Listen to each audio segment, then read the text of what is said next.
Well, 2 Canadians detained in China have been granted consular access for the first time since January. Michael Spavor, on the right of your screen there, was allowed virtual contact by Canada's ambassador to China on Friday. Michael Kovrig was granted the same yesterday.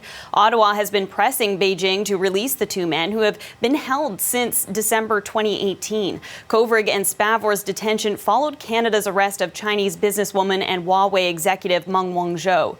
Patrick Falk has the latest details from Beijing. Anybody that heard Canada's ambassador to the UN, Bob Rae's remarks earlier in the week at a UN General Assembly debate may very well link the two together. Rae absolutely laid in to the Chinese ambassador after he suggested that Canada was being disrespectful to China over Meng Wanzhou's case. He said that Canada was simply acting in accordance with Canadian law, and in response, China has arbitrarily detained the 2 Michaels and kept them really in very bad condition.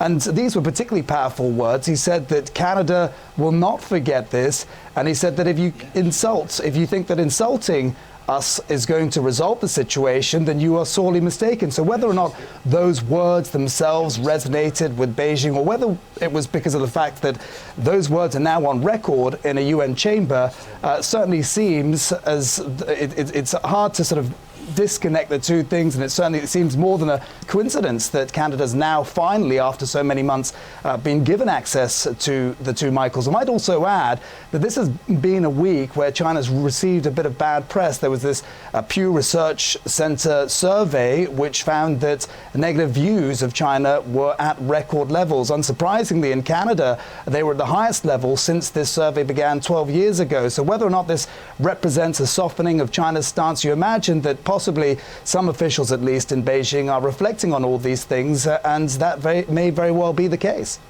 As we know, the 2 Michaels were formally charged with espionage in June, so that suggests that at some point this now needs to move to trial. But a lot of people would say, well, realistically, it's unlikely. It's unlikely we're going to see any progress or things are going to move forward until Meng Wanzhou's case concludes in Canada. What we might see, though, possibly, if, as I say, some in Beijing really care about some of these views of China that have emerged, have surfaced, then perhaps we might see, better conditions for the 2 Michaels, starting with, as we know, for the time being, they've only had virtual access.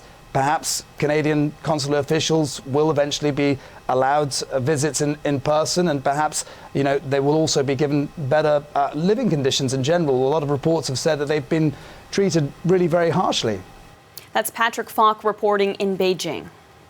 Well, our Sunday Scrum panelists joined us earlier to discuss Canada's relationship with China and the ongoing situation involving Spavor and Kovrig. They say the consular visits are a cause for optimism, but there is still a lot of work to be done to bring the pair home. Canada can't do anything alone. I mean, we've been 2 years, nothing has happened, China hasn't moved. It's going to take a full court press, which is what the government's been saying for quite a while. I'm sure Mr. Trump's intervention, if he did in fact intervene, helped. It would help to have the entire European Union clamoring about this case as well. But my belief is that those 2 men are going to remain imprisoned until the Meng Wanzhou case is resolved. Canada, as we've said many times before, is caught in this extremely uncomfortable vice between a U.S. extradition order and China's violent reaction. I have noticed a change in tone, though, on the part of the Canadian government. Bob Rae, the new ambassador to the United Nations, gave a highly applauded speech or comments this week at the UN, taking China to task for detaining these 2 men, insisting that China stop insulting us, which is kind of the shoe is on the other foot, because China is very sensitive to insults. So I'm not sure what this all means, but it means I think that Canada's feeling a bit more bullish on the subject. Canada has been calling consistently for allies in Europe, in Australia, New Zealand, and elsewhere, and the United States to step up on this issue. And that's been fairly consistent since both Michaels were detained by the Chinese. But we're beginning to see and have been beginning to see more countries participate and engage in this issue. The question of whether Hong Kong citizens can can expect asylum or refugee status is now beginning to gain some currency across the countries of the West. And so it's still a patchwork of responses, but I think it's building into a consensus that there must be some kind of a response.